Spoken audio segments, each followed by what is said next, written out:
बिस्मिल्लाहि वस्सलामु अला रसूलिल्लाह। एक सवाल है हमारे दारुल इफ्ता में ये आ रहा है कि रफ़ा यदैन के हवाले से क्या हुक्म है, क्या हम रफ़ा यदैन कर सकते हैं या नहीं। तो सबसे पहले ये बात ज़हन में रखें कि रफ़ा यदैन का मतलब होता है दोनों हाथों को उठाना, यानी तकबीर तहरीमा के अलावा भी रकू में जाते हुए, सजदे में जाते हुए, रकू से उठते हुए अपने हाथों को उठाना, इसको रफ़ा यदैन कहते हैं। तो ये शुरू इस्लाम में था, फिर उसके बाद ये मनसूख हो गया, यानी ख़त्म हो गया।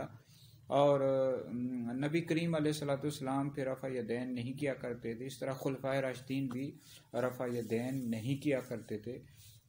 अबू दाऊद शरीफ की एक हदीस मुबारक है, हज़रत सैयदना बरा बिन आज़िब रज़ी अल्लाह ताला अन्हु इरशाद फरमाते कि नबी करीम अलैहिस्सलाम जब तकबीर तहरीमा कहते थे उसी वक्त हाथ उठाया करते थे, बाद में हाथ नहीं उठाया करते थे।